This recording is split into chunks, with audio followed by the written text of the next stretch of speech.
Because she wanted a yoga room, my daughter-in-law kicked me out into a blizzard. We need space. Go to a shelter. My son just looked down in shame. They had no idea I had just inherited a $50 million estate from a long-lost uncle. I left crying, but the next morning I bought their apartment complex with cash. I returned as their new landlord and made their lives a living hell. I'm glad to have you here. Follow my story until the end and comment the city you're watching from, so I can see how far my story has reached. I never thought my own son would watch as his wife threw me out into a blizzard. But that's exactly what happened on that bitter December evening when the snow was falling so hard you couldn't see 3 feet in front of you. I had arrived at Winston's apartment that Friday afternoon with my old leather suitcase, the same one I'd been using for 20 years. The brown handles were worn smooth from my grip, and the corners were scuffed from being placed on countless floors of bus stations and cheap motels during the lean years when I was raising Winston alone. I'd called ahead, like I always did, to make sure it was okay to visit for the weekend. "Of course, Mom," Winston had said, though his voice lacked the warmth it once held. "Aviana's got some yoga thing going on, but we'll make it work." The apartment smelled like sandalwood incense when I walked in, that cloying, sweet scent that always made my nose itch. Aviana was in the living room, her blonde hair pulled back in a perfect messy bun, wearing those expensive workout clothes that cost more than my monthly grocery budget. She was arranging meditation cushions on the hardwood floor, her movements precise and deliberate. "Oh," she said when she saw me, not bothering to hide the annoyance in her voice. "You're here." I forced a smile, the same one I'd been wearing around her for the past 4 years since she married my son. "Hello, Aviana. How are you, dear?" She didn't answer, just continued moving her cushions around like I wasn't there. Winston appeared from the kitchen, his hair thinning more than I remembered, wearing a button-down shirt that looked expensive, but somehow made him look smaller than he used to. "Hey, Mom," he said, giving me a quick, awkward hug. "How was the bus ride?" "Fine, sweetheart. Thank you for letting me stay the weekend." I glanced around the apartment, noting how everything had changed since my last visit 3 months ago. The walls, once a warm cream color, had been painted stark white. The comfortable old couch where Winston and I used to watch movies was gone, replaced by a sleek gray sectional that looked like it belonged in a doctor's waiting room. "Where should I put my things?" I asked, already knowing the answer would somehow be complicated. Aviana straightened up from her cushions, her green eyes sharp with irritation. "That's actually something we need to talk about." Winston shifted uncomfortably, his hands shoved deep in his pockets. I could see the muscles in his jaw working, the way they used to when he was a little boy trying not to cry. "The thing is, Mom," Aviana continued, her voice taking on that fake sweet tone she used when she was about to say something cruel, "I've been working really hard on building my yoga practice. I've got clients coming for private sessions, and I need the space to be perfect." I nodded slowly, not understanding where this was going, but feeling the familiar knot forming in my stomach that always appeared when Aviana started talking. "The guest room," she said, gesturing toward the small bedroom where I always stayed. "It has the best natural light in the apartment. I really need it for my yoga studio." The words hung in the air between us like smoke. I looked at Winston, waiting for him to say something, anything, to defend me or offer an alternative. But he just stood there, staring at his expensive leather shoes, saying nothing. "I see," I said quietly. "Well, perhaps I could sleep on the couch? I don't mind, really." Aviana let out a short laugh.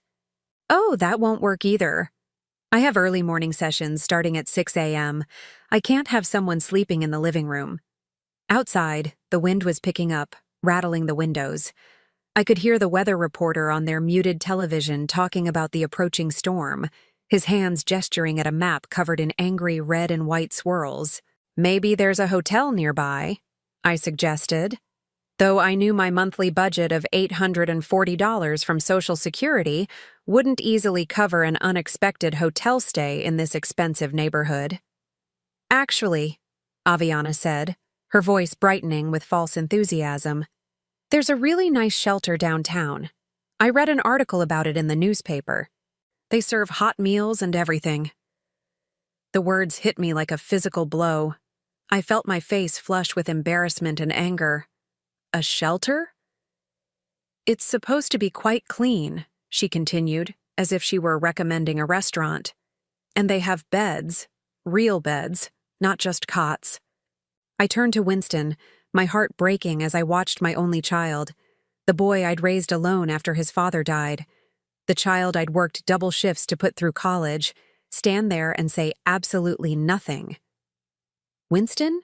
I whispered, my voice barely audible over the wind outside. He finally looked up, his brown eyes, my eyes, filled with something that might have been shame. But instead of speaking up for me, instead of telling his wife that throwing his 64-year-old mother out into a blizzard was unthinkable, he just shrugged.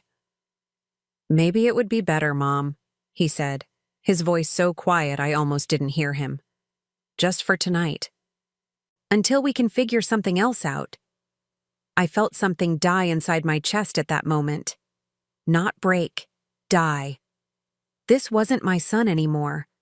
This wasn't the little boy who used to crawl into my bed during thunderstorms, or the teenager who promised he'd always take care of me when he grew up. This was a stranger wearing Winston's face, parroting words his wife had put in his mouth. I see, I said again, my voice surprisingly steady. I picked up my old suitcase, the weight of it familiar and somehow comforting in this moment of complete bewilderment. Aviana was already moving toward the door, eager to get me out before the storm got worse and made her look even more heartless than she already did. The shelter's on 5th Street, she called over her shoulder. You can't miss it. As I walked toward the door, I caught a glimpse of mail scattered on the kitchen counter. Bills, I noticed, several of them marked with red lettering. For just a moment, I saw Aviana glance nervously at the pile before quickly shuffling them out of sight. Mom, Winston called as I reached for the doorknob.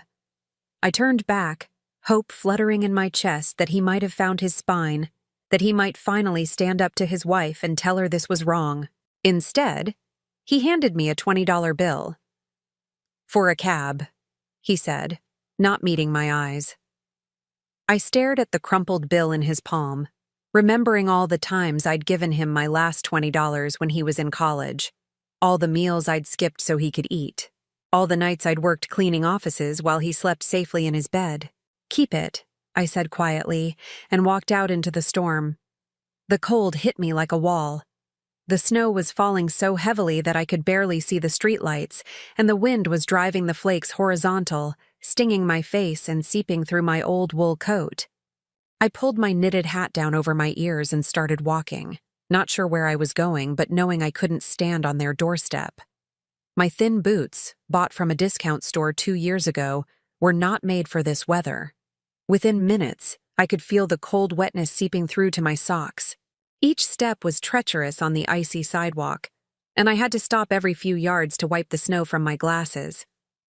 I thought about the shelter Aviana had mentioned so casually, as if suggesting I spend the night with homeless strangers was perfectly reasonable. The shame burned in my chest, mixing with the cold to create a pain I'd never felt before. How had I raised a son who could watch his wife treat me this way? After walking for what felt like hours, but was probably only 15 minutes, I found myself standing in front of a 24-hour diner. The neon sign buzzed and flickered, casting pink light on the snow-covered sidewalk. Through the steamed-up windows, I could see a few customers hunched over coffee cups, refugees from the storm like me. I pushed through the glass door, grateful for the blast of warm air that greeted me. The waitress, a woman about my age with graying hair pulled back in a practical ponytail, looked up from wiping down tables. "Rough night to be out," she said, her voice kind. "Yes," I managed, my voice cracking slightly. "It certainly is." I slid into a booth near the window and ordered coffee and pie, partly because I was hungry, but mostly because I needed somewhere warm to sit and think. The coffee was bitter and strong, And the apple pie was clearly from a package, but it was warm and sweet and reminded me of better times. As I sat there, watching the snow pile up on the window ledge, my phone buzzed in my purse. For one foolish moment, I thought it might be Winston calling to apologize, to tell me to come back, that he'd made a terrible mistake. Instead, it was a number I didn't recognize. The warmth of the diner felt like a mockery now, artificial and temporary. Outside, the storm was getting worse, and I was 64 years old with nowhere to go, and a son who had chosen his wife's yoga studio over his own mother's basic human dignity. I answered the phone with trembling fingers, not knowing that this call would change everything. The coffee in my hands had grown cold while I stared out at the storm, my mind drifting back to a different winter night, 23 years ago. Winston was 14 then, and we were living in a tiny 2-bedroom apartment above Murphy's Bakery on the south side of town. The heat had been turned off because I was 3 weeks behind on the gas bill, and we were huddled together on the couch under every blanket we owned, watching our breath form clouds in the frigid air. "Mom, are you cold?" Winston had asked, his voice muffled by the scarf I'd wrapped around his neck. "No, baby," I'd lied, pulling him closer. "I'm fine as long as you're warm." That night, I'd waited until he fell asleep, then slipped out into the snow wearing my waitress uniform and walked 6 blocks to Murphy's, where I worked the overnight shift cleaning the bakery equipment. My hands were so numb I could barely hold the scrub brush, but I earned $35 that night, enough to get the heat turned back on the next day. Winston never knew about those overnight shifts. He never knew about the nights I cleaned office buildings downtown while he slept, or the mornings I came home exhausted and made him breakfast with a smile on my face like I'd had a full night's rest. He never knew that I sold my wedding ring, the only thing of value I had left from his father, to buy him a computer for school when he was 16. All he knew was that somehow, we always managed. Somehow, there was always food on the table and heat in the apartment and money for his school supplies. Somehow, his mother always found a way. I used to be proud of that. I used to think I was teaching him something valuable about resilience and determination. I never imagined I was teaching him to take my sacrifices for granted. The diner bell chimed as another customer pushed through the door, bringing a swirl of snow with them. I watched them stamp their feet and shake off their coat, grateful for shelter from the storm. And I wondered if Winston ever thought about those nights when I was his shelter, when I stood between him and every hardship life tried to throw at us. After his father died in that car accident, people told me I should consider giving Winston up for adoption. "You're so young," they said. "You could start over, meet someone else, have a real life." But Winston was my real life. He was 5 years old with his father's stubborn chin and my brown eyes, and he needed me. So I kept him, and I worked, and I sacrificed, and I never once regretted it. Not until tonight. My phone buzzed again, still showing that unfamiliar number. I let it go to voicemail, not ready to deal with whatever telemarketer or wrong number was trying to reach me. I had bigger problems than someone trying to sell me a new credit card or extended warranty on a car I didn't own. The truth was, I'd seen this coming for years. Winston had started changing the moment he met Aviana at that yoga retreat in Colorado 5 years ago. She was everything I wasn't: young, blonde, confident, and from a family with money. Her father was a doctor. Her mother was a real estate agent who drove a Mercedes and wore jewelry that cost more than I made in a year. The first time Winston brought her home, I tried so hard to make a good impression. I cleaned the apartment until it sparkled, bought groceries with money I'd been saving for new winter boots, and cooked a dinner that took me 2 days to plan and prepare. Aviana had picked at her food, made polite conversation for exactly 23 minutes, then announced she had a headache and needed to leave. "She's just nervous," Winston had said later when I asked if I'd done something wrong. "She wants you to like her." But I could see it in her eyes during those 23 minutes. She was cataloging everything: my discount store clothes, my secondhand furniture, my small apartment with its thin walls and dated kitchen. She was calculating my worth, and I came up short. Still, I tried. For 3 years while they dated, I tried. I sent birthday cards and holiday gifts I couldn't afford. I complimented her yoga teaching and her healthy lifestyle choices. I bit my tongue when she made little comments about my apartment being cozy or my cooking being interesting. I smiled and nodded and played the role of the grateful mother-in-law-to-be who was so lucky to have such a wonderful woman love her son. The wedding was small and expensive, held at a boutique hotel in downtown. I wore a dress I'd bought at Goodwill and had altered to fit, and I watched my son marry this woman who I knew in my heart would never love him the way I did. During the reception, Aviana's mother made a point of telling me how lucky I was to have such a successful daughter-in-law, as if Winston was somehow marrying up by association.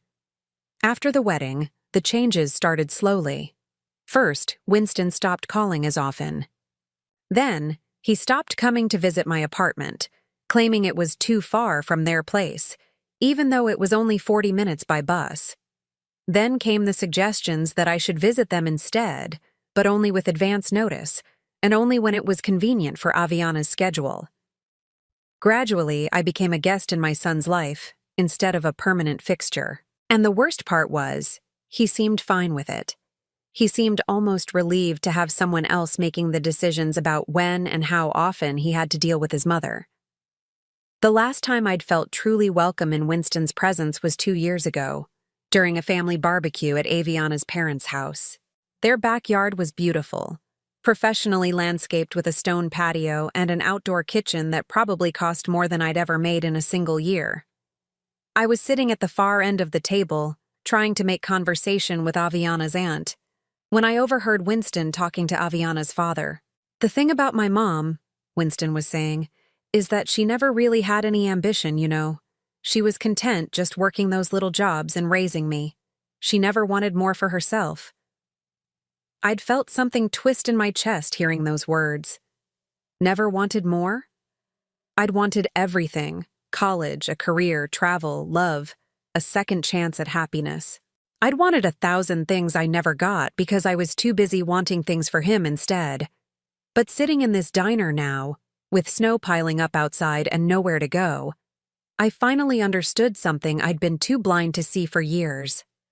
Winston didn't remember my sacrifices as love. He remembered them as my job. In his mind, I wasn't a woman who had given up everything for him. I was simply a mother who had done what mothers do. And now that he had a wife to take care of him, my services were no longer required. My phone buzzed a third time, and this time I decided to answer it. Maybe it was someone calling about a job, or a neighbor who'd seen the news about the storm and was checking on elderly residents. At this point, any human contact felt better than sitting alone with my bitter thoughts. "Hello?" I said, my voice hoarse from fighting back tears. "Is this Rosalind Mitchell?" The voice was male, professional, unfamiliar. "Yes, this is Rosalind." "Ms. Mitchell, this is Marcus Webb from Webb, Harrison and Associates. I'm an estate attorney and I've been trying to reach you regarding your Uncle Harold." I frowned, struggling to place the name. "Harold?" "Harold Mitchell, your father's brother. I understand you might not have had much contact with him in recent years." Uncle Harold. I had a vague memory of him from when I was very young. A tall, thin man who lived alone in a big house outside the city and rarely came to family gatherings. My father had mentioned him occasionally over the years, usually to complain that Harold was getting stranger as he aged and had more money than sense. "I'm afraid I have some sad news," Mr. Webb continued. "Your uncle passed away 3 weeks ago. But I also have some rather significant news. You've been named as the sole beneficiary of his estate." I nearly dropped the phone. "I'm sorry. What?" "I know this must come as a surprise. Mr. Mitchell left very specific instructions about locating you and ensuring you received your inheritance. The estate is quite substantial." The diner seemed to tilt around me. I gripped the edge of the table with my free hand, trying to process what I was hearing. "How substantial?" I whispered. $50 million, Ms. Mitchell." The words didn't make sense. They seemed to float in the air between me and the phone like something from a dream. $50 million. The number was so large it felt abstract, like something you'd hear on the news about lottery winners or tech billionaires, not something that could possibly apply to a woman sitting alone in a diner during a snowstorm with $23 in her purse. I don't understand, I managed. We barely knew each other. According to the letter he left, he'd been following your life from a distance for years. He knew about your husband's death, about raising your son alone, about your struggles. He was very specific about wanting his money to go to someone in the family who had shown real character. Character? I almost laughed at the irony. An hour ago, I'd been thrown out into a blizzard by my own child. How was that for character? Ms. Mitchell, are you still there? Yes, I'm here. We'll need to meet as soon as possible to begin the transfer process. There are quite a few legal documents to sign, and given the size of the estate, there are some tax implications to discuss. Would Monday morning work for you? Monday morning, 3 days from now. 3 days to go from being a woman with nowhere to sleep tonight to being a millionaire. The absurdity of it was overwhelming.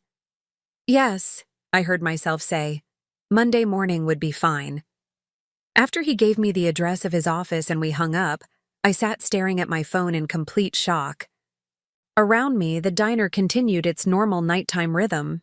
The waitress refilling coffee cups, the cook flipping burgers, the other customers bent over their newspapers and late dinners. None of them had any idea that the woman in the corner booth had just become one of the wealthiest people in the city. $50 million. The number kept repeating in my mind, but it felt surreal, like something that was happening to someone else. I thought about Winston and Aviana, warm and comfortable in their apartment that they could barely afford, arranging meditation cushions and planning yoga sessions while I sat here in the storm they'd thrown me into. They had no idea what they'd just done. They had no idea that the mother they'd discarded like an old piece of furniture, the woman they'd sent to a homeless shelter because she was inconvenient, was now richer than they could ever dream of being. For the first time in hours, I smiled. Monday morning arrived crisp and clear, as if the weekend's blizzard had been nothing more than a bad dream. But the bruises on my heart were still tender as I sat in the leather chair across from Marcus Webb's mahogany desk, staring at documents that would change my life forever. The law office occupied the entire 23rd floor of a downtown high-rise, with floor-to-ceiling windows offering a panoramic view of the city. Everything in the room spoke of old money and established power. The Persian rugs, the oil paintings of stern-faced judges, the crystal decanters filled with amber liquid that probably cost more than my monthly rent. Marcus Webb was a distinguished man in his 60s, with silver hair and the kind of quiet confidence that comes from handling other people's fortunes for decades. He'd spent the past hour walking me through the inheritance paperwork, explaining trust funds and tax shelters and investment portfolios with the patience of someone who understood that $50 million was an incomprehensible sum to a woman who'd been living on Social Security. "The house alone is worth $12 million, he was saying, sliding another photograph across the desk. Uncle Harold's estate was a sprawling Victorian mansion on 15 acres just outside the city limits, complete with gardens, a carriage house, and what appeared to be a small lake. He lived there alone for the past 30 years, but it's been meticulously maintained. I studied the photograph, trying to reconcile this palatial home with my vague memories of my eccentric uncle. I had no idea he was wealthy. Your uncle was a very private man. He made his fortune in real estate development back in the 70s and 80s, then essentially became a recluse. No wife, no children, very few social connections. Marcus leaned forward, his expression growing more serious. But he did keep track of his family, particularly you. He knew about your struggles after your husband died, about how you raised Winston alone. He was quite specific in his letter about wanting his wealth to go to someone who had shown real sacrifice and character. The word character stung, given how I'd been treated just 3 nights ago. But I pushed the thought aside and focused on the paperwork in front of me. Character or not, I was now a very wealthy woman, and I needed to start thinking like one. "There is one thing I wanted to discuss with you," Marcus said, pulling out another folder. "Given your new financial situation, you might want to consider making some changes to your living arrangements and lifestyle. Have you given any thought to where you'd like to live?" I had given it thought, actually. I'd spent most of Sunday in a modest hotel room, paid for with some of the advance money Marcus had arranged, thinking about my future. But first, I had some unfinished business to attend to. "I'll need to stay in the city for now," I said. "There are some matters I need to handle." Marcus nodded and handed me a business card. "This is Sarah Chen, a private investigator I sometimes work with. Very discreet, very thorough. Given your new wealth, you might want to have her do some background checking on the people in your life. Unfortunately, money has a way of bringing out the worst in people, even family members." I took the card, though I didn't tell Marcus that my family had already shown me their worst without knowing about the money. "Thank you. I think that's a very good idea." After leaving the law office, I spent the afternoon in my new reality. I opened accounts at 3 different banks, each requiring multiple forms of identification and verification calls to Marcus's office. I bought new clothes, not expensive designer pieces, but quality items that fit properly and didn't scream discount store. I purchased a reliable car, nothing flashy, just a dependable sedan that would start every time and keep me warm in winter. But more importantly, I called Sarah Chen.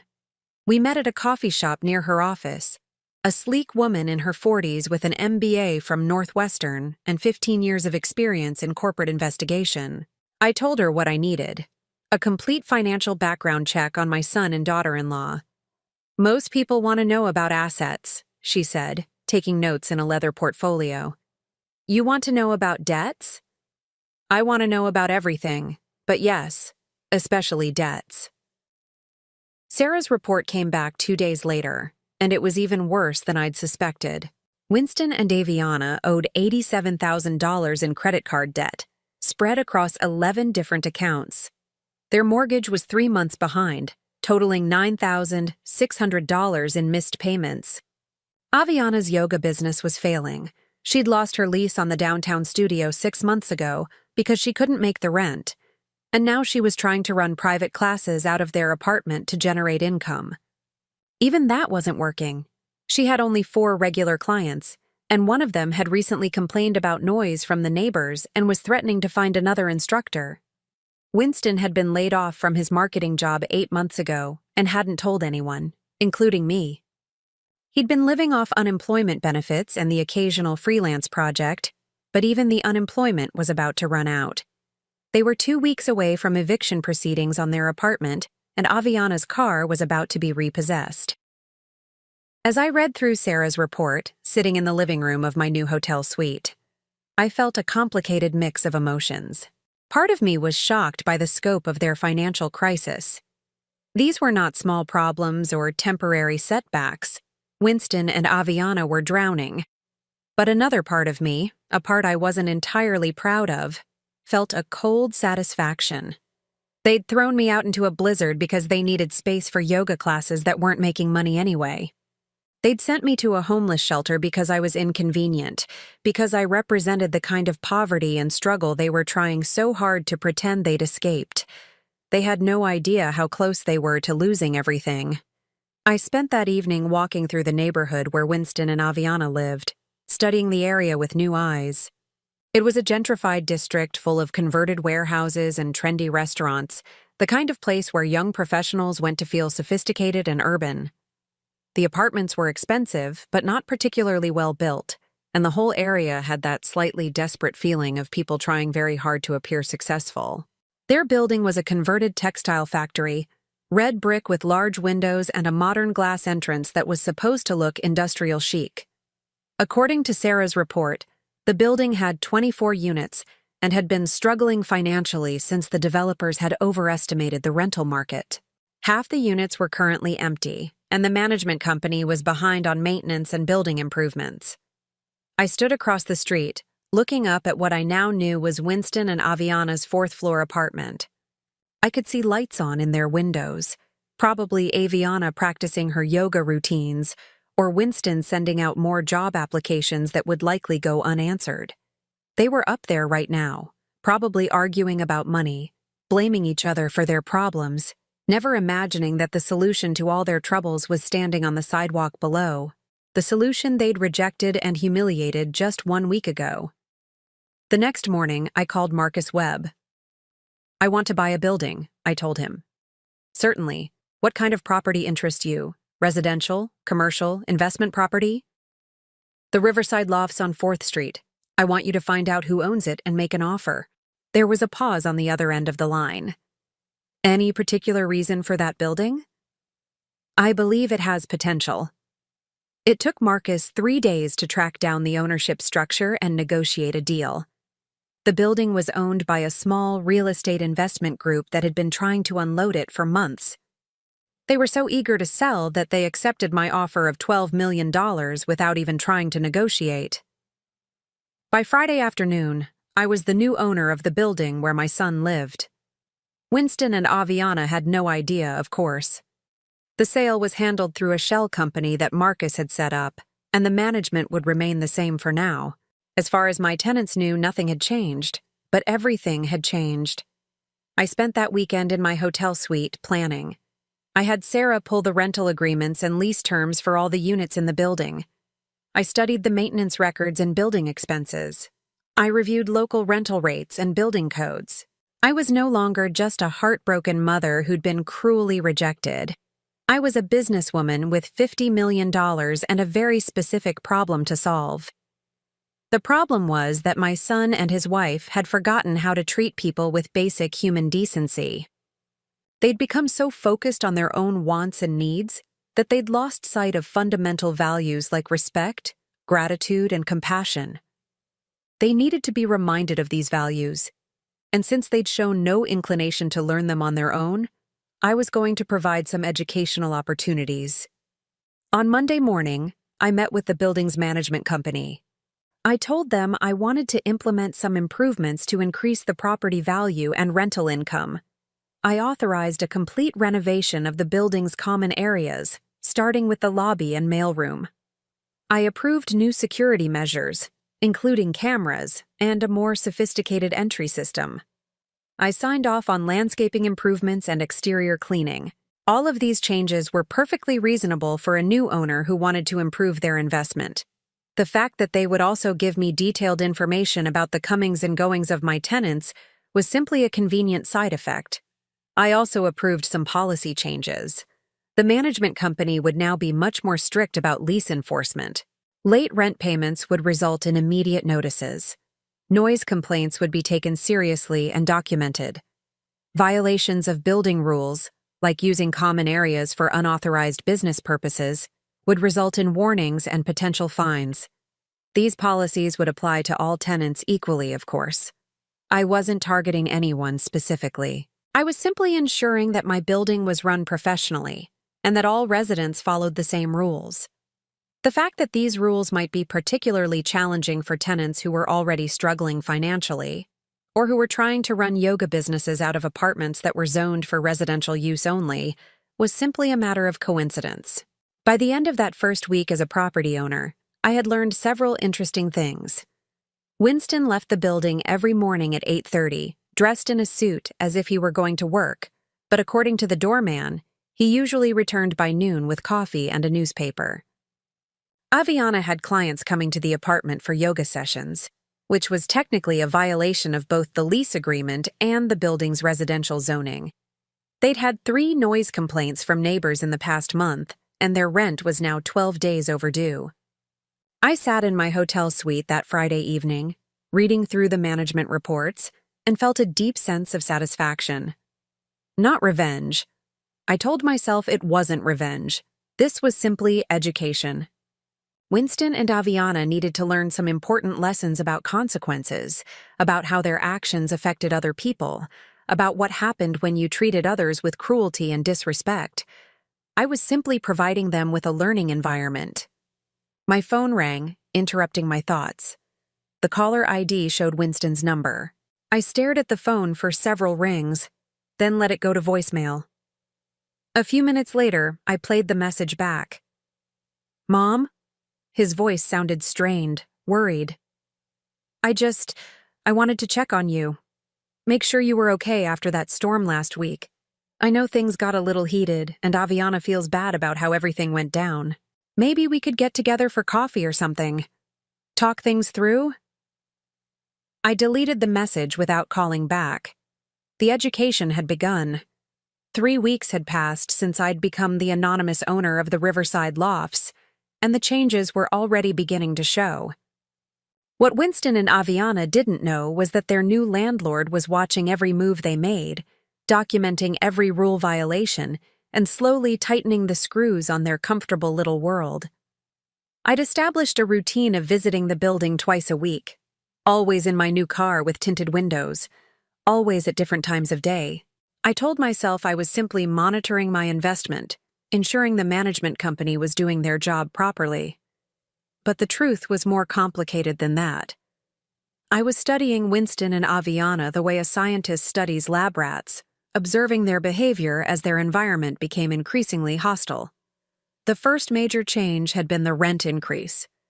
As the new owner, I was within my rights to raise rents to market rate when leases came up for renewal. Winston and Aviana's lease was month to month, which meant I could implement changes with 30 days' notice. Their rent went from $3,200 to $4,800 per month, effective immediately. The notice had been delivered by registered mail on a Tuesday morning. I knew because I'd been parked across the street, watching through binoculars as Aviana signed for the envelope. Even from a distance, I could see her face change as she read the contents. She'd stood in the lobby for several minutes, reading the notice over and over as if the words might somehow change. That afternoon, she'd stormed into the management office, demanding to speak with someone in authority. I'd received a detailed report from the property manager within hours. "The tenant in 4B is very upset about the rent increase," Cheryl Martinez had told me over the phone. Cheryl was a professional property manager in her 50s who'd been handling difficult tenants for decades. She claims they can't afford the new rate and wants to negotiate. "What's the current market rate for similar units in the neighborhood?" I'd asked, though I already knew the answer. $4,800 is actually below market. Similar units are going for $5,000 to $5,500. Then we're being very reasonable. Did she indicate whether they plan to sign a new lease or vacate? She asked for 2 weeks to consider their options. I'd given them the 2 weeks, of course. I was nothing if not fair. During those 2 weeks, I'd watched them scramble. Winston had started leaving the building earlier each morning, staying out longer each day, presumably looking for work with increased desperation. Aviana had increased her yoga sessions, trying to pack more clients into their apartment, despite the noise complaints from neighbors. Which brought up the second issue I'd been addressing as their new landlord, the unauthorized business operation. Residential units in the Riverside Lofts were zoned for living, not for commercial activities. Running yoga classes out of an apartment violated both the lease agreement and city zoning laws. As a responsible property owner, I'd felt obligated to address this situation. The first warning notice had been delivered on a Thursday, the same day I'd observed Aviana leading a session with 6 students in their living room. The notice was polite but firm, reminding tenants that commercial activities were prohibited in residential units and that violations could result in lease termination. Aviana had ignored the warning. 3 days later, she'd held another session, this time with 8 participants. The tenant below them, a software engineer named David Park, had filed a formal noise complaint. Then the tenant next door had complained about people congregating in the hallway. Then the elderly woman across the hall had expressed concern about strangers coming and going at all hours. The second warning notice had been more serious, outlining specific lease violations and giving them 72 hours to cease all commercial activities. I'd been particularly pleased with that notice, partly because it was legally airtight, but mostly because I'd written it myself. Cheryl had been surprised when I'd requested to personally draft the tenant correspondence, but I'd explained that as a new property owner, I wanted to establish clear communication standards. She'd been happy to let me handle the administrative details. Reading my own words on official letterhead, knowing that Winston and Aviana were reading them in their apartment while struggling to figure out how to pay their increased rent, had given me a satisfaction I hadn't felt in years. The third change I'd implemented was enhanced security monitoring. As a responsible landlord, I'd installed cameras in all common areas: the lobby, hallways, mailroom, and entrance. The cameras were primarily for security purposes, but they also happened to provide detailed records of tenant activities. For instance, I now knew that Winston was lying about having a job. He left every morning in a suit and tie, but the lobby cameras showed him returning within 2 hours carrying fast food breakfast and newspapers. He spent his days in the apartment, probably sending out resumes and scrolling through job listings while pretending to Aviana that he was employed. I knew that Aviana had only 3 regular yoga clients now, down from the 6 she'd had a month ago. 2 clients had stopped coming after receiving noise complaints from other tenants. One had switched to a different instructor after Aviana had to cancel several sessions due to building maintenance issues. Maintenance issues I'd specifically scheduled during her usual class times. I knew they'd been fighting. The cameras couldn't pick up audio, but body language spoke volumes. I'd watched them argue in the lobby after receiving the rent increase notice. I'd seen Aviana throw what appeared to be bills at Winston in the hallway outside their apartment. I'd observed Winston storming out of the building at 11:30 on a Wednesday night, only to return 3 hours later looking defeated. Most importantly, I knew they were falling behind on everything. Their rent was now 26 days overdue. Their car payment was late. I'd seen the repossession notice taped to their vehicle in the building's parking garage. Aviana had started working at a coffee shop downtown, something she'd apparently tried to hide from her yoga clients by wearing a baseball cap and taking the service elevator. All of this information came to me through perfectly legal and ethical channels. I was simply being a diligent property owner, monitoring my investment, and ensuring my tenants were fulfilling their obligations. The fact that these activities happened to be causing considerable stress for Winston and Aviana was simply a natural consequence of their poor financial planning and dishonest behavior. On a cold Thursday afternoon in early January, I was sitting in my car across from the building when I saw something that made my pulse quicken. A man in a gray suit was posted signs in the lobby: eviction notices. I waited until he left, then walked into the building as if I were visiting another tenant. The notices were there in black and white. Winston and Aviana had 72 hours to pay their outstanding rent of $9,600 or vacate the premises. $9,600, exactly 2 months' rent at the new rate. I felt a complex mix of emotions as I read their names on the eviction notice. Part of me felt guilty for orchestrating their downfall so methodically, but a larger part of me felt vindicated. This was justice, not revenge. This was what happened when people treated others with cruelty and disrespect. This was what happened when you threw your mother out into a blizzard because she was inconvenient. That evening, my phone rang again. Winston's number. This time, I answered. "Mom?" His voice was shaky, desperate. "Thank God you picked up. I've been trying to reach you for weeks." "Hello, Winston." My voice was calm, neutral. "Listen, I need to talk to you. Something terrible has happened. Aviana and we're in real trouble." "What kind of trouble?" "Financial trouble. Big financial trouble. We're about to lose our apartment, and I don't know what to do." I let the silence stretch between us, waiting to see what he would say next. "The thing is," he continued, his words coming out in a rush, "our rent got raised, and Aviana's business hit some snags, and I've been having trouble finding work." More silence from me. I wanted to hear how he would ask for help. I wanted to know if he would acknowledge what he'd done to me, or if he would simply expect me to rescue him without any recognition of how he'd treated me. "I was wondering," he said finally, "if maybe you could loan us some money, just temporarily, just until I find a new job and we get back on our feet." "How much money, Winston?" "Well, we need about $10,000 to cover the back rent and late fees. maybe another $5,000 for other bills. But we'd pay you back, I promise, as soon as things turn around. $15,000.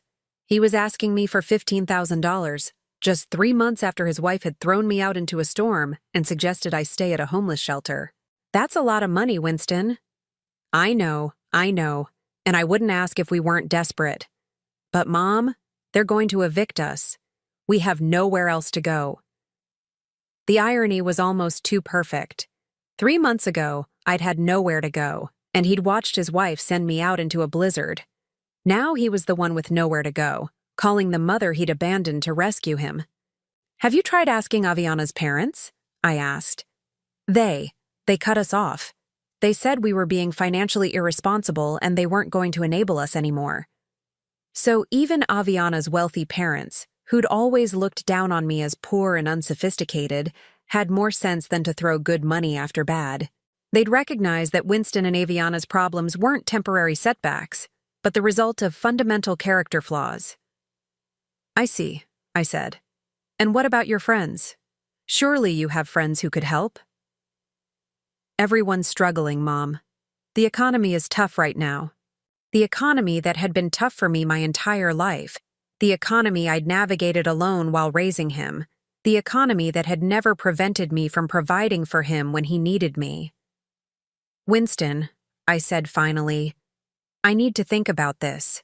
It's a lot of money, and I'm on a fixed income. I know, and I'm sorry to put you in this position, but you're the only family I have left. Family. The word tasted bitter in my mouth. I was family when he needed money, but I hadn't been family when he'd needed courage to stand up to his wife. I'll call you back, I said, and hung up. I sat in my hotel suite that night, looking out at the city lights, thinking about power and justice, and the strange ways life circles back on itself. Winston had asked me for $15,000, not knowing that I could write him a check for $50 million without affecting my lifestyle at all. But money wasn't the issue. Character was the issue. 3 months ago, when I'd needed shelter from a storm, he'd chosen his wife's yoga studio over my basic human dignity. Now that he needed shelter from the storm of his own making, he expected me to choose his comfort over my own sense of justice. Some lessons I'd learned could only be taught through consequences. I didn't call him back that night, or the next day, or the day after that. 72 hours later, Winston and Aviana were evicted from their apartment, their belongings stacked on the sidewalk like a garage sale nobody wanted to buy. I watched from my car as they loaded what they could fit into their aging sedan, arguing about what to take and what to leave behind. Aviana was crying, probably from frustration and humiliation. Winston looked shell-shocked, like a man who couldn't understand how his life had fallen apart so quickly. As they drove away from the building I now owned, I felt a deep sense of closure. Not satisfaction exactly, but something more profound. Justice, perhaps. Or maybe just the understanding that actions have consequences, even when those consequences take months to unfold. They still didn't know that their mysterious new landlord was the woman they'd thrown out into the snow. They still didn't know that every rule violation and rent increase and policy change had been carefully orchestrated by someone who understood exactly how it felt to be discarded and forgotten. But they were learning something important, that the world could be a cold and unforgiving place when you found yourself with nowhere to go and no one willing to help. It was a lesson I'd hoped never to teach my own child. But some lessons, apparently, could only be learned the hard way. 2 weeks after their eviction, Winston and Aviana were living in a cramped studio apartment above a Chinese restaurant on the other side of town. The smell of fried rice and soy sauce seeped through the floorboards day and night, and the neon sign from the restaurant below cast red and yellow shadows across their walls until 3 in the morning. The rent was $800 a month, all they could afford, and the landlord had demanded first month, last month, and a security deposit up front. I knew all of this because I'd been following their situation closely. Not stalking. I wasn't a stalker. I was simply keeping track of former tenants who'd caused problems in my building. It was good business practice to monitor people who'd violated lease agreements in case they tried to rent from me again in the future. At least, that's what I told myself. Sarah Chen, my private investigator, had been providing regular updates on their circumstances. Winston had finally found part-time work at a telemarketing company, making cold calls to sell extended warranties on household appliances. He was earning $12 an hour for 25 hours a week, bringing home roughly $1,200 a month before taxes. It was honest work, but it was also the kind of soul-crushing job that slowly eroded your sense of self-worth with every rejected phone call. Aviana had given up on teaching yoga entirely. The stress of the eviction and their financial collapse had destroyed her confidence, and she'd lost her remaining clients. She was now working full-time at 2 different coffee shops, pulling double shifts 6 days a week just to help cover their basic expenses. Her hands, which used to be soft and manicured for her yoga practice, were now stained with coffee and cracked from constant washing. But what interested me most was how their relationship was deteriorating under the pressure. According to Sarah's surveillance reports, they were fighting constantly. Not just disagreements or heated discussions, but screaming matches that their thin-walled neighbors complained about regularly. Aviana blamed Winston for losing his job and lying about it for months. Winston blamed Aviana for her failed yoga business and her refusal to consider practical career options earlier. Both of them seemed to blame some mysterious conspiracy for their sudden run of bad luck. They'd spent weeks trying to figure out who was behind their eviction. Winston had contacted 3 different lawyers, but none of them had been willing to take their case once they learned the full details. The rent increase had been legal. The eviction notice had been properly served. All building policies had been clearly stated in their lease agreement. They had no legal recourse against their former landlord. Aviana had become obsessed with the idea that someone was deliberately sabotaging them. She'd convinced herself that one of her former yoga clients, probably someone jealous of her success, had somehow bribed their landlord to get them evicted. It was a ridiculous theory with no basis in reality, but it gave her something to focus her anger on besides their own poor choices. Winston, meanwhile, had developed his own conspiracy theory. He believed his former boss had blacklisted him throughout the marketing industry, preventing him from finding decent employment. He'd convinced himself that his unemployment was the result of professional sabotage rather than the simple fact that he'd been laid off during a corporate downsizing and didn't have the skills or experience to compete in a tough job market. Neither of them suspected that their real problem was sitting in a luxury hotel suite across town, monitoring their every move and feeling a complicated mix of satisfaction and guilt about their suffering. The guilt was new, and it bothered me more than I wanted to admit. 3 weeks into their new living situation, Winston called me again. I'd been expecting the call. Sarah had reported that they were already behind on rent at their new place, and their credit cards were maxed out.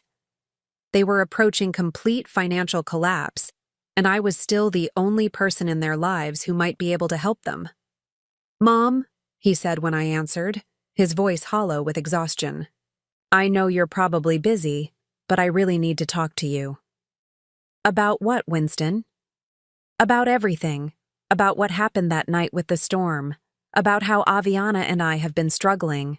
About how I've been a terrible son." The last part caught me off guard. In all his previous calls, Winston had focused on their financial problems without acknowledging the deeper issues between us. This was the first time he'd admitted that our relationship was damaged. "Go on," I said, settling back in my hotel room chair. "I keep thinking about that night," he continued, his voice cracking slightly. "About how we made you leave during the storm. About how scared you must have been, walking around in the snow with nowhere to go." I closed my eyes, remembering the bite of the wind, the feeling of snow soaking through my inadequate boots, the humiliation of being discarded like garbage by my own child. "It was a difficult night," I said quietly. "I should have stood up to Aviana. I should have told her that throwing you out was wrong, that you were welcome in our home no matter what she wanted to do with that stupid room." His voice was getting stronger, more emotional. "I was a coward, and I'm sorry. I'm so sorry, Mom." For a moment, I felt my resolve waver. This was what I'd wanted to hear for months. Acknowledgement, apology, recognition that he'd failed me as a son. The pain in his voice sounded genuine, and part of me wanted to forgive him immediately, to wire him the money he needed and rebuild our relationship. But then I remembered sitting in that diner, watching the snow pile up outside, feeling more alone than I'd ever felt in my life. I remembered the casual cruelty in Aviana's voice when she'd suggested I stay at a homeless shelter. I remembered Winston's silence, his refusal to defend me even when his wife was treating me like a burden to be discarded. An apology was a good start, but it wasn't enough. Not yet. "I appreciate you saying that, Winston. It means something to hear you acknowledge what happened. I want to make it up to you," he said quickly. "I know things have been bad between us, and I know that's my fault. But maybe we could start over. Maybe you could come visit us in our new place, and we could talk through everything." Visit them in their studio apartment above a Chinese restaurant, where they were struggling to pay $800 a month in rent. Where Aviana was working herself to exhaustion at coffee shops, and Winston was making cold calls for $12 an hour. Where they were fighting constantly and blaming invisible conspiracies for their problems, instead of taking responsibility for their choices. "I don't think that's a good idea right now," I said. "Please, Mom. I know we don't deserve it, but we really need help. Not just money, though we need that too, but family. We need to know that we're not completely alone in this." Alone. The word echoed in my mind, carrying with it all the weight of my own recent loneliness. They were feeling alone now, the same way I'd felt alone walking through that blizzard. The same way I'd felt alone for years while they built their life around Aviana's needs and wants, treating me like an occasional inconvenience rather than a family member. But there was a crucial difference between their loneliness and mine. My loneliness had been imposed on me by their choices. Their loneliness was the result of their own actions, their own cruelty, their own failure to treat others with basic decency and respect. "Winston," I said finally, "do you remember what Aviana said to me that night? Do you remember her exact words?" There was a long pause. She said some things she shouldn't have said. "She told me to go to a homeless shelter. She said there was a nice one downtown, like she was recommending a restaurant." My voice was steady, but I could feel old anger stirring beneath the surface. "And you stood there and let her say it. You let your wife suggest that your 64-year-old mother should spend the night with homeless strangers, rather than inconvenience her yoga practice. I know, and I'm ashamed of it every day. Are you? Or are you ashamed now because you need something from me?" Another long pause. When Winston spoke again, his voice was smaller, more defeated. "Maybe both. I don't know. I just know that I've lost everything, and you're the only person who might still care about me." The honesty in that admission hit me harder than his apology had. Winston had always been good at saying what people wanted to hear, but there was something raw and vulnerable in his voice that suggested he was finally telling the truth about his situation. "Where is Aviana now?" I asked. "At work. She's pulling a double shift at the coffee shop. She won't be home until midnight." "And how is she handling the stress?" Winston let out a bitter laugh. "Not well. She's convinced someone is sabotaging us. She thinks one of her old yoga clients bribed our landlord to get us evicted. She's talking about hiring a private investigator to figure out who's behind all our problems." A private investigator. The irony was almost too much to bear. If Aviana hired someone like Sarah Chen, someone competent and thorough, they might actually discover the truth about who owned their former building. They might trace the shell company back to Marcus Webb's law firm, and from there to me. But they probably couldn't afford a real investigator. They were barely scraping together rent money for a studio apartment above a restaurant. Any private investigator they could afford would likely be incompetent or dishonest, someone who would take their money and provide them with useless theories and false leads. Still, the possibility worried me. I'd been careful to cover my tracks, but I wasn't a criminal mastermind. If someone started digging seriously into the ownership of the Riverside lofts, they might eventually uncover my involvement. "Winston," I said, "I want you to listen to me carefully. What happened to you and Aviana? The rent increase, the eviction, all of it, that wasn't sabotage. That was just business. Sometimes landlords raise rents. Sometimes tenants get evicted for violating their leases. It's not personal, and it's not a conspiracy. It's just what happens when people can't pay their bills." "But everything happened at once," he protested. "The rent increase, the noise complaints, all those building policy changes. It felt like someone was targeting us specifically." Maybe, I said gently, it felt that way because you were already in trouble and looking for someone else to blame. Maybe the real problem was that you'd been living beyond your means for months, lying about your employment situation, and running an illegal business out of your apartment." Silence on the other end of the line. When Winston finally spoke, his voice was barely above a whisper. "You're right," he said. "About all of it. We made bad choices and we're paying the price." "Yes, you are." "So what do I do now? How do I fix this?" The question hung between us, heavy with desperation and hope. Winston was asking me to save him, the same way I'd saved him countless times throughout his childhood. But this time was different. This time, saving him would mean rescuing him from consequences he needed to face, lessons he needed to learn about character and responsibility, and treating other people with dignity. "You fix it by learning from it," I said. "You work your jobs, you pay your debts, and you figure out how to rebuild your life based on what you can actually afford, rather than what you want to have. And us? Is there any chance of fixing things between us?" I looked out the window of my hotel room, watching the city lights twinkle in the darkness. Somewhere out there, Winston was sitting in a cramped studio apartment, probably surrounded by unpaid bills and the smell of fried rice, wondering if he'd destroyed his relationship with his mother permanently. "That depends on you," I said. "On whether you've really learned something from all this, or whether you'll go back to your old ways as soon as things get easier." "I have learned something," he said quickly. "I've learned that family is the most important thing, that treating people badly has consequences, that I need to be a better man." Pretty words, but words were easy. Change was hard. "We'll see," I said, and hung up. The next morning, I received a call from Marcus Webb. "I thought you should know," he said. "Someone has been asking questions about the ownership of the Riverside lofts. Apparently, a young woman came to the city planning office yesterday, trying to find out who bought the building and when." My pulse quickened. "What kind of questions?" "Basic stuff. Purchase date, price, ownership records.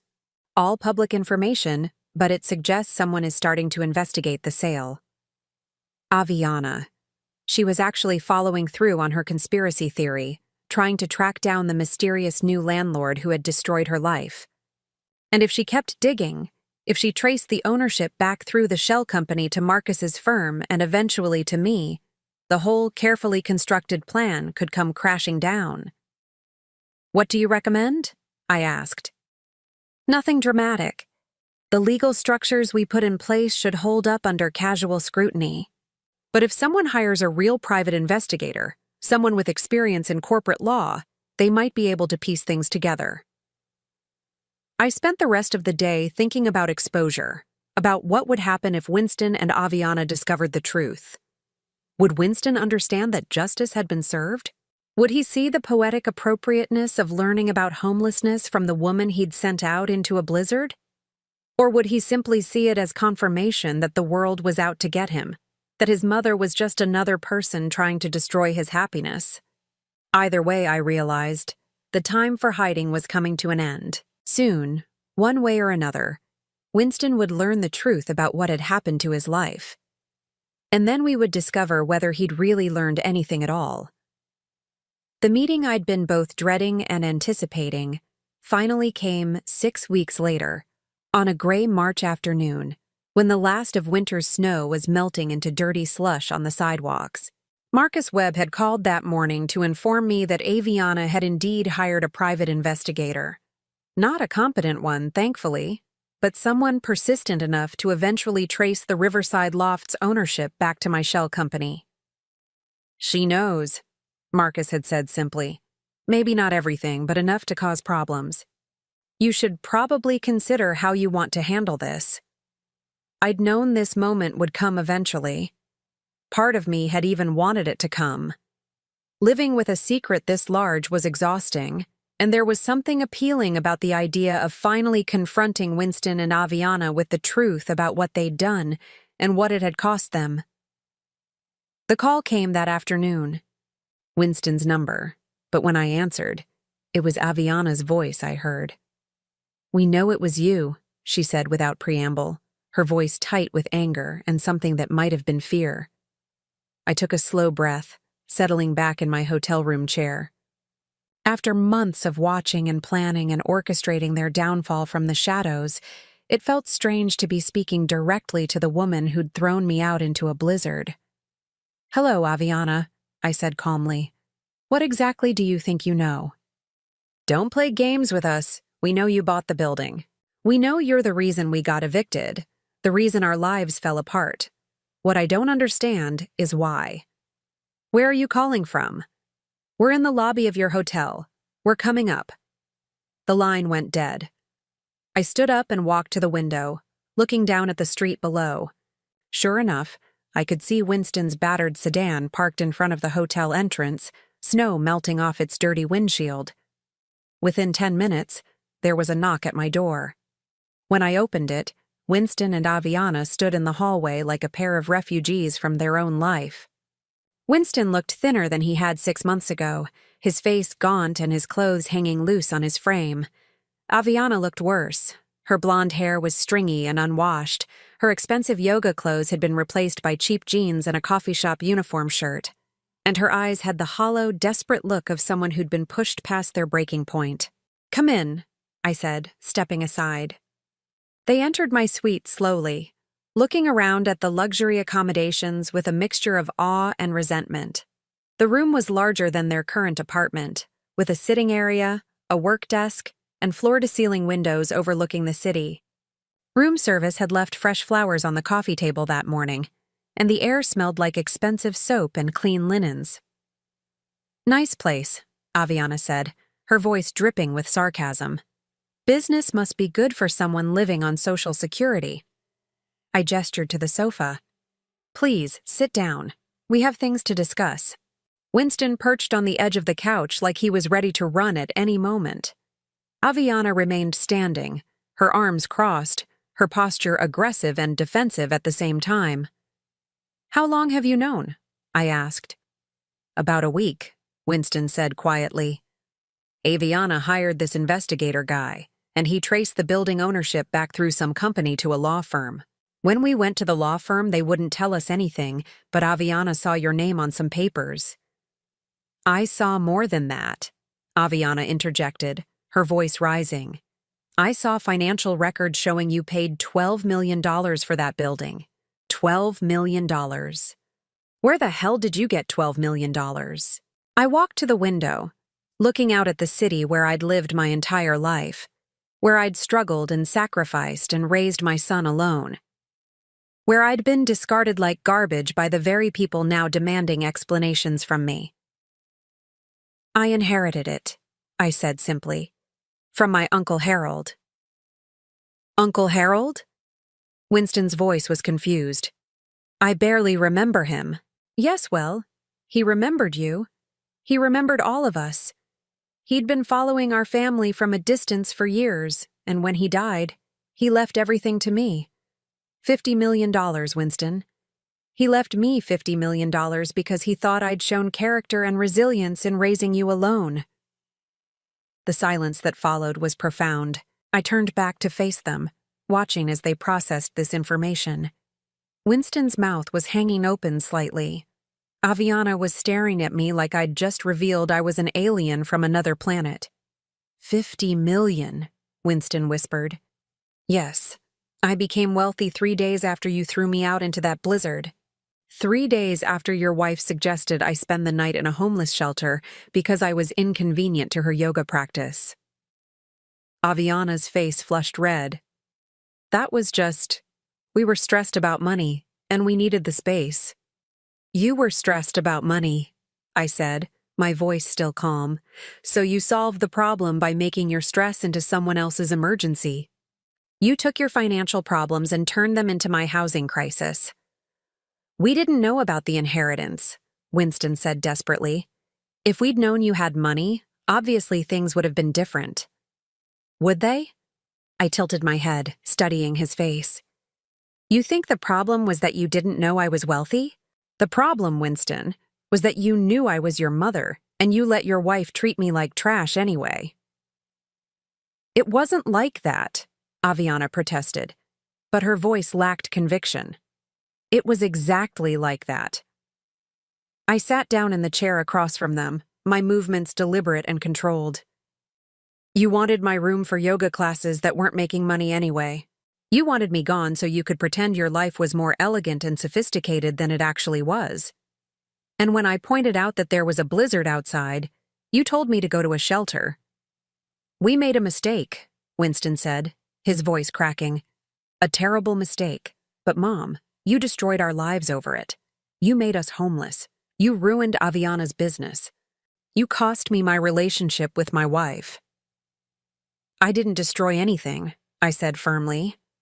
I simply stopped enabling you to live beyond your means. Your rent was increased to market rate. Your lease violations were enforced according to building policy.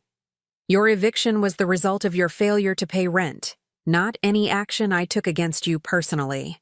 But you knew what would happen, Aviana said, tears starting to form in her eyes. You knew we couldn't afford the increase. You knew we'd lose everything. Yes, I knew. Just like you knew I had nowhere to go that night when you threw me out. Just like you knew it was dangerous for a 64-year-old woman to be walking around in a blizzard. But you did it anyway because my safety and dignity were less important to you than getting what you wanted. Winston buried his face in his hands. What do you want from us? An apology? Money? What will it take for you to forgive us? I want you to understand, I said. I want you to understand what it feels like to be discarded by people who should love you. I want you to understand what it means to have nowhere to go and no one to help you.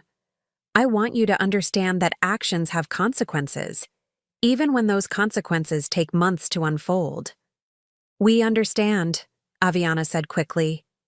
We get it. We learned our lesson. Can't we just move past this? Have you? I looked directly at her. Because 6 months ago, you solved your problems by making them someone else's crisis. And right now, you're trying to solve your problems by making them my responsibility. You're asking me to rescue you from consequences you created, just like you asked me to disappear when I was inconvenient. How exactly is that different? The question hung in the air like smoke. Winston looked up from his hands, his eyes red with exhaustion and defeat.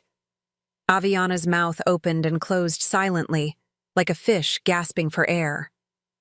I don't know, Winston whispered finally. I don't know how to fix this. I don't know how to make things right between us. For the first time since they'd arrived, I felt my anger begin to soften. This wasn't the entitled, self-righteous son who'd watched his wife abuse me 6 months ago. This was a broken man who was finally beginning to understand the weight of his choices. Do you remember, I said quietly, when you were 7 years old and you broke Mrs. Patterson's window with a baseball? Winston nodded slowly. You came home crying, terrified that you were going to get in trouble, and I told you that the only way to make it right was to go to her house, admit what you'd done, and offer to pay for the damage out of your allowance. Do you remember what happened? She forgave me, Winston said. She said accidents happen, and she was proud of me for being honest about it. But you still had to pay for the window. Yes. Because forgiveness doesn't mean there are no consequences. It means that despite the consequences, the relationship can be repaired. I leaned forward, my voice gentle but firm. I can forgive you, Winston. I want to forgive you. But forgiveness doesn't mean I'm going to rescue you from learning the lessons you need to learn. So what happens now? Aviana asked, her voice small and scared. Now you rebuild your lives based on what you can actually afford rather than what you want to have. You work your jobs, you pay your debts, and you figure out how to be the kind of people others want to help rather than the kind of people who take advantage of others' generosity. And us? Winston asked. Is there still a chance for us to have a relationship? I stood up and walked back to the window, looking out at the city where my son was learning hard lessons about character and consequences, where he was discovering what it meant to struggle, to be vulnerable, to need help from others. There's always a chance, I said. But it has to be a real relationship, based on mutual respect and genuine affection. Not a relationship where I'm valued for what I can provide and discarded when I'm inconvenient. How do we prove that to you? Winston asked. I turned back to face them, these two broken people who'd spent months learning what I'd known my entire life, that the world could be cold and unforgiving when you had nowhere to turn and no one willing to help. You don't prove it to me, I said. You prove it to yourselves. You become the kind of people who deserve forgiveness, who deserve help, who deserve love.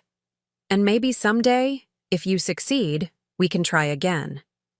Winston stood up slowly, his movements those of a much older man. Will you keep in touch? Let us know how you're doing. I'll think about it. Aviana, who'd been silent for several minutes, suddenly spoke up. I'm sorry, she said, her voice breaking. I'm sorry for what I said that night. I'm sorry for how I treated you. I was awful and I know it, and I don't have any excuse except that I was selfish and cruel and I thought I was better than you. It was the first genuine apology I'd received from either of them. Not an apology designed to get something from me, but an acknowledgement of real wrongdoing and genuine remorse. Thank you, I said. That means something. They left a few minutes later, walking slowly toward the elevator like two people carrying invisible weights. I watched from my window as they climbed into their battered sedan and drove away, probably back to their studio apartment above the Chinese restaurant where they'd spend the evening figuring out how to rebuild their lives from scratch. I felt lighter than I had in months, not because I'd gotten revenge. Revenge would have been cold and empty. This felt like something more meaningful. Justice, perhaps. Or maybe just the restoration of natural order. Winston and Aviana had learned what it meant to be vulnerable and powerless. They'd learned that actions have consequences. They'd learned that the people you hurt today might be the people you need help from tomorrow. Whether they'd learned these lessons permanently remained to be seen. People have a remarkable capacity for forgetting hard-won wisdom when life gets easier again. But for now, at least, they understood something about character and consequences that they'd been missing their entire lives. The next morning, I called Marcus Webb and instructed him to begin the process of transferring ownership of the Riverside Lofts to a property management company. I was done playing landlord. I was done orchestrating other people's consequences. It was time to focus on my own life, my own future, my own happiness. 2 weeks later, I moved into Uncle Harold's mansion on the lake. It was too big for one person, but it was beautiful and peaceful, with gardens that needed tending and rooms that needed living in. I hired a housekeeper named Maria who taught me to cook authentic Mexican food. I bought a dog, a golden retriever named Charlie, who'd been abandoned at the animal shelter and needed a second chance. I learned to paint watercolors and took piano lessons and joined a book club with women my age who'd lived full, complicated lives and had interesting stories to share. I traveled to places I'd only read about, Italy, Greece, Scotland, and discovered that the world was full of beauty and kindness when you had the resources to access it safely. 6 months later, I received a letter from Winston. He and Aviana had separated, not bitterly, but quietly. Both of them acknowledging that their relationship had been built on shallow foundations that couldn't survive real hardship. Winston was still working at the telemarketing company, but he'd been promoted to supervisor and was taking business classes at night. Aviana had moved back in with her parents and was training to become a physical therapist, a more stable career that would let her help people without requiring them to pay for private yoga sessions. "I think about that night often," Winston wrote. "Not just because of what we did to you, but because of who I was that night. I was a coward and a follower, someone who let others make his moral decisions for him. I'm trying to become someone better, someone you could be proud of.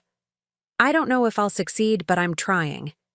I wrote back, a short note telling him I was proud of him for trying, that character was built through choices made in difficult times, and that I loved him regardless of his mistakes. I didn't offer him money or invite him to visit, but I left the door open for a future relationship built on mutual respect rather than financial dependence. A year later, we had lunch together at a small cafe near his apartment. He looked healthier, more confident, like a man who'd found his footing in the world. We talked about his work, his classes, his hopes for the future. We talked about my travels and my painting and Charlie the golden retriever. We didn't talk about the inheritance or the eviction or that night in the blizzard. We didn't need to. Those events had served their purpose, teaching lessons that needed to be learned and creating space for something new to grow. Sometimes the most loving thing you can do for someone is refuse to rescue them from the consequences of their choices. Sometimes the greatest gift you can give someone is the opportunity to discover their own strength. As I drove home that afternoon, past the city where I'd struggled for so many years, toward the lake house where I was finally, truly at peace, I thought about Uncle Harold and his unexpected gift. He'd given me more than money. He'd given me the power to choose my own story, to decide how my life would end rather than simply enduring whatever others chose to give me. And in the end, I'd chosen forgiveness over bitterness, wisdom over revenge, and hope over despair. I'd chosen to use my inheritance not just to punish those who'd wronged me, but to teach them and myself about the kind of people we could choose to become. It had taken 64 years, but I'd finally learned that the most powerful inheritance isn't money or property. It's the understanding that you always have the power to choose who you want to be, how you want to treat others, and what kind of legacy you want to leave behind.